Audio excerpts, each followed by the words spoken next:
This is the Final Whistle podcast from the Wrexham AFC media team. Well, welcome to this preview podcast of Boreham Wood. I am Chay. I'm joined by Mark Griffiths. I've not jumped onto one of these preview podcasts in a long time, Mark, but with this game being so big on Monday, I just had to. I know. It is feeling massive now, isn't it? There's still a lot of hard work to do, but Saturday really broke this league wide open, didn't it? Oh, it certainly did, and now it's looking a lot more competitive than it has been for some time, and it's getting quite frightening now. We could actually do it, but we are playing the guys who beat Stockport on Saturday, which is quite funny. And if they play like they did against Stockport, let's hope we don't go 1 or 2 goals down. Well, I mean, I'd say that anyway, to be honest. But yeah, I mean, it's a proper test. I mean, we got 3 games left. I mean, I did it at the start of the podcast, but it's worth reiterating for a preview that the situation now is that if we win our 3 remaining games, Stockport can afford no further slip-ups. They'll lose to us if we win our game against them, obviously, but they can't afford any further slip-ups. And that's why it's just crucial that we're able to get something out of Boreham Wood away, which is tough, as you just said. They've just beaten Stockport, and Dagenham away, which is tough because they are now chasing the playoffs. I'd love Chesterfield to do us a double favour tomorrow by winning, and not only to beat Stockport, but also to dampen Dagenham's hopes of catching them. But we've got really tough games coming. They've got really tough games coming, and whoever holds their nerve wins the title now. It's changed to that extent. Yeah, it has. It really has changed dramatically this last week. But again, I like to reiterate that Boreham Wood are a very well organised side. And I know you say, I wouldn't want to go 1 or 2 down against any side, but I wouldn't want to go 1 or 2 down against Boreham Wood in particular because they are very organised, very basic. They're not, they're meat and potato football, aren't they? They don't seem to do anything special. The only thing I think is they are lacking in that top quality striker like they had in Shamanga last season. And I think if they had Shamanga this season, they would have even scarier for us. It's weird how they fall into pieces, isn't it? Really. I mean, this is their 50th game of the season tomorrow, and still, despite the fact that they suddenly started losing games hand over fist after we started beating them, they've got the second best defense in the division, as you say. They're tough to break down, and they've only let in more than 2 goals still in 2 games this season out of 50 or 49, and that was the 2 against us. So let's hope we can break them down. I mean, you say about them being meat and potato style football. Yeah, you're right. I've got to say that I think they've developed a lot from what they used to be, which was a real extreme Route 1 team. And at the start of the season, they looked to be playing a bit more football than they are right now. I'd even say in the FA Trophy game, they were looking to get the ball down and move it around more. But they seem to have reverted back to certainly in the second game against us, they really went long ball, didn't they? Really Route 1, and it didn't work. And I suppose you can't take much from the Chesterfield game because that was hit them on the break and then fight like hell to try and survive, which they did really, really well. So I just hope they've exhausted themselves doing that, to be perfectly honest. Well, since that last game we played them, they went 10 games without a win, didn't they? Losing to Dover, losing to Aldershot, losing to Wealdstone, losing to Southend, losing to Barnet. Games at the beginning of the season you would have nailed on for them to definitely win. Yeah. And then out of nowhere, they've pulled up and really turned up against Stockport, thankfully. But yeah, they're an organised side. I think anyone who watched the game on Saturday after the Wrexham game is going to go into this thinking, yeah, this will be a challenging test for Wrexham. And it's important that we really get them on the back foot straight away like we did in the home leg. Yeah, exactly. They got a lot of big, strong defenders. They're going to be able to repel long balls into the box. We've got to try and get a grip on the middle of the pitch, and we've got to try and force them back. I must say, something I felt watching the Stockport game, and it was something that gave me a massive amount of hope, if I'm honest, is that we look a lot calmer when the chips are down than Stockport currently do. Possibly because we've had to fight back a lot this season, get a lot of late goals. The team believes they can do it, and the fans believe they can do it. Stockport, I thought, looked a little panicky when they found themselves behind. The crowd, unlike the Wrexham crowd, I mean, the Dover game is obviously an example, the crowd really didn't like it, did they? They were right behind them until they went behind. Booing Connor Jennings when he came off was remarkable. And I was encouraged by that. They look like a team that are shell-shocked a bit, can't quite believe what's happening to them. They've lost, 3 of the last 5? And I hate to say I told you so, but I said once we batter them, they might crack. And they certainly are showing signs of that, aren't they? Although, there's still time for them to turn it around. Yeah. Oh, there's certainly time for them to turn it around, but it's looking a bit more promising in Wrexham's favour, I must say. It's starting to get a bit excited now. But let's go back to Boreham Wood. Is there any key players for them who you like to look at? I quite like the look of their goalkeeper, Nathan Ashmore. I think he's a good keeper for this level. He's a personality keeper, isn't he? To be honest. Yeah. I've seen him have ropey games, but I've also, and I think this is more relevant for us, seen him rise to the occasion. He's sort of like a clutch goalkeeper. In big occasions, he can be the sort of guy who really stands up to it.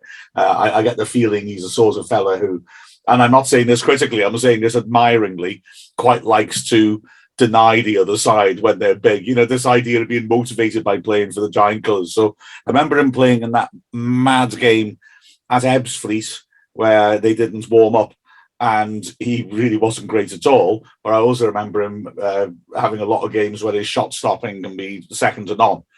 He's very agile. He makes decisive decisions. He's brave. That can rebound on you sometimes. But he's the sort of bloke, I think, who turns up on a big occasion. So he's going to relish, I think, having all those Wrexham fans behind him. And the centre-backs are huge, massive players. I mean, Will Evans has had problems against us in the past playing for Chesterfield. Because he's done very well for Bournemouth. He's massive, he's decisive, he's a terrific physical force. Ollie Palmer is likewise, but he'd have trouble just out-muscling Evans. Evans is a real unit, as is Stevens. But he's very slow, Evans, on a turn. Will we look to be trying to exploit that? Jamal Fifield, of course, we know. Wow, never knew you could take a goal like that. It was a great finish, wasn't it? And then they've got energy in midfield. Yeah. I really want to point out a particular person in midfield, which is Conley. Remember, Conley came on as a sub against us as a centre-back, and everybody thought he was the worst player they'd ever seen. And I was saying at the time, I think it's just because they've thrown him in a part of the pitch where it's just not his position. And he's been caught cold because we're outplaying them, because he was very good yesterday in midfield where he should be playing. And I think he showed what he's got, and I'm sure he'll be keen to do that again against us, especially as you'll remember all the laughter ringing in his ears and the humiliating fact that they put him on as a centre-back and then moved him across to try and get him out of those sort of positions because he was having an absolute nightmare. And then the other one, and the one that, were it not for the fact that I'm happy with our options, is perhaps the National League player I'd most want to buy, is Mundy, who against us last season for Wealdstone, of course, scored a worldie, and he's fabulous going forwards. But I thought yesterday he showed he can defend as well. He's not just a wing back who will get up the pitch and loves attacking, but then he doesn't like getting back and doing the dirty work, defending their penalty area. I thought he was superb. And when Crankshaw came on, he was just hitting shots from outside the box, because if he tried to take on Monday, he was going nowhere. So I was hugely impressed with him. I should also mention, I suppose, sorry, I'm banging on here, apart from Scott Bowden, obviously, who we all know about and who scored against us. Denon Lewis, the guy who scored the first goal, plays also for Wealdstone. They've got both of them from them. And I remember the start of last season, he really troubled us, and I was impressed with him. And I was slightly surprised to see he didn't seem to have a big season after that. He went to Boreham Wood. He's done all right for them. He hasn't scored that many goals, but I wasn't surprised to see how calm he was with his goal yesterday. I think he's one of those players who's got a bit of quality about him. So I really respect their team. But having said that, they only used one sub, which is slightly surprising. I wonder if they'll feel they need to rotate. And indeed, I don't know what you think, Chay, if Wrexham will feel the need to rotate. Oh, yeah, that's a tough one, really. I think he's leggy in the midfield, really, because I'd like to see Tom O'Connor play this game, because I think he'd be able to find those killer passes to Ollie Palmer and to Mullin. You know, he's got that real quality on them. I'm not saying young Davis, James Jones don't, but I think he would really bring quality in the middle of the midfield just to, keep the game going. It'd be nice to see more of him. Yeah, I've been thinking the same. All right, rotation. Firstly, who might I want to see coming in? I was glad to see Bryce Susanna get 20 minutes and look good. So hopefully he's sharp enough. I think, to be fair to McAlinden, he had a bad game at Woking at left wing back. And I always want to point out, I don't consider that his position. He's good with the going forward part of it usually. Defending it isn't so natural. To be fair to him, I think he did well after... Well, the whole team had a poor start at Weymouth, and he did well in the Southend game. In fact, ironically, I thought he defended very well, and actually wasn't much of a threat going forwards unusually. But nonetheless, I mean, Susanna is a specialist in that position, so I'd be curious to see whether Parkinson wants to make an alteration there. And then O'Connor. I mean, these two, he's only had 18 minutes over these last two games, but he looks so good, doesn't he? His quality on the ball is wonderful. And yeah, you're right. In a game like this, having someone who's so calm on the ball, who's able to just slot the ball forwards and combine with people, looks promising. Looking at who could be rotated, obviously, I have no access to the sports science, and essentially that and how players are feeling is what will dictate it. But, okay. James Jones, when we make changes in midfield, often is the one who's sacrificed, and he wasn't. Is that because his battling qualities were perfect for that game? Or is it because maybe they're thinking they'll give him a rest because he runs so much and O'Connor will get a 90 so he can have the 90 on Saturday? Davis was ill in the week, of course, and he's not long back from a calf injury. So I understand the desire to bring him off. Hopefully he's fine, and that's just... Well, no, I don't think it was brought off because he wasn't okay, but I hope that he's able to put in 90 minutes on the Monday, if necessary. Hall Johnson being taken off was interesting, with 20 minutes left, and he was left out the previous Saturday, which maybe... on Tuesday, which maybe implies that Phil Parkinson thinks he looks a bit tired and needs a bit of a break as well. Hosanna might come in on the right, possibly. Don't think we've got much scope to rotate at centre back at the moment, really, have we? And no. I can't imagine Palmer or Mullen seeing the funny side of being rotated out, or the Wrexham fans seeing the funny side of that. So I suspect that, unless James Milner suddenly makes a remarkable move that the authorities for some reason allow, we're not going to have much to rotate in, I think. It would only be Tom Connor or one of the left, the wing backs, wouldn't it? That'd be the only reasonable. Yeah, that's what you suspect. I mean, Jarvis, but yeah, I think Parkinson trusts Jarvis. I know he's not had that many starts, but I think he does trust him. But he'd be in for Palmer or Mullin. I don't think he'd be going Jarvis in midfield for a game like this. He might do if we get well on top of them, but. If it turns into what we were like against Stockport, I thought Stockport's tactical changes hampered them. It seemed a little bit panicky, and they were going more and more for, let's throw another attacking player on for a defensive player, get Ash Palmer off, get a striker on. And they just lost their shape. They were doing things they don't train, and they therefore it was a bit desperate. Whereas we tend to make more subtle adjustments. All right, then. a centre mid off, Dan Jarvis in midfield because he's actually more attack minded. A left wing back off, McAlinden at left wing back because he's more attack minded, and that means we can still carry on doing the same things, but we got more aggressive players in certain positions. But this isn't that sort of game, so I can't see Jarvis starting it. But I do think Parkinson rates him. I don't think there's any question about that. Well, yeah, I think we stick Jarvis on if it's 60, 65, 70 minutes and it's looking like we need another goal to either cement the game or to win the game. You stick Jarvis on as a bit of a game changer, super sub, don't you? And I think he's been effective in that role this season. And last season, remember last season? And last season, yeah. He was tremendous, wasn't he? We had that fantastic late win. I'd take that, but I'd rather we didn't leave it that late. And Jarvis came on at half-time and set up a goal and was excellent. If you remember, we were losing 2-0 at half-time. And we came and Hall Johnson scored 2. Ponticelli scored that fabulous header, but he headed it back across the keeper. But Jarvis was massive on that. Like I say, coming on at half-time and drifting around and creating. So he's got good memories of Meadow Park. Yeah, so is Ponticelli from last season as well. Of course, yeah. He scored the header, yeah. So let's hope it's not as dramatic as last season's game. Yeah.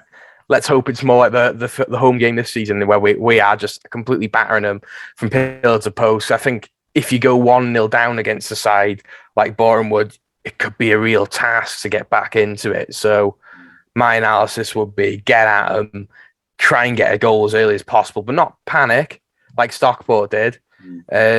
We've got the quality. We could beat these, but it's certainly not going to be an easy task. I admire Boreham Wood. I off the pitch, there are certain things about them that I'm not so sure about, but on the pitch, I've consistently sort of admired them. I think they know what they're doing. They're well organised. I think Garrard knows what he's doing, the manager. I do admire them, and I think this is tough. But Stockport, I've got a tough game, quite frankly. And, we need to look at this as an opportunity. Play first, go top, whack the pressure back on them. They're away to Chesterfield, who are fighting now, as you pointed out quite rightly at the end of the game yesterday. Chesterfield are fighting like heck now. They're in the bottom playoff spot. They're only 4 points ahead of Dagenham. They need a win. And that's not, so that's going to be interesting for Stockport because Chesterfield are going to come at them massively. It's going to be an interesting game, that. Oh, yeah, and I think even a draw would be quite good for us in that game. Like I say, if it's a draw, then if we win and Chesterfield draw, it's in our hands. We beat Chesterfield, Stockport, and we'd be, 5 points clear of them. They got a game in hand. That's not useful when you're 5 points behind. So, and also, you'll be talking about goal difference. That Weymouth game has done us a hell of a lot of good. So we're now only 2 goals behind them on goal difference, aren't we? They're on +3. They're on +48. We're on +45. Well, if we're going to win our 3 games, and I think that is a requirement, we're going to have a goal difference that will improve by at least 3. And if they're going to drop some points, well, they may win the other games, but we may well have a better goal difference than them by the end. But if it comes down to that, so no, we just got to keep this momentum going. We are having to fight more for our results now, aren't we? But and it will be tough, and Dagenham will be tough, and obviously Stockport's tough. But that's a hell of an opportunity, isn't it, to take them down? Note of caution: if Monday goes badly, Stockport can win the title at the racecourse. So let's make sure Monday goes well. I 100% concur, and I said this run of 3 games that we have to win the league starts tomorrow, and it's certainly a tough task. But to cover it, there'll be live match centre on and the Twitter for all updates. There's going to be commentary as well on Wrexham Player, all that good stuff. Look at all the media. All the stuff the media team's coming out with, and also Dragonheart next Friday. Really enjoyed doing this on Mark. I haven't been able to do as many preview shows recently, but always a pleasure. Excellent. Let's hope we have a very joyous Dragonheart this week, eh? This is the Final Whistle podcast from the Wrexham AFC media team.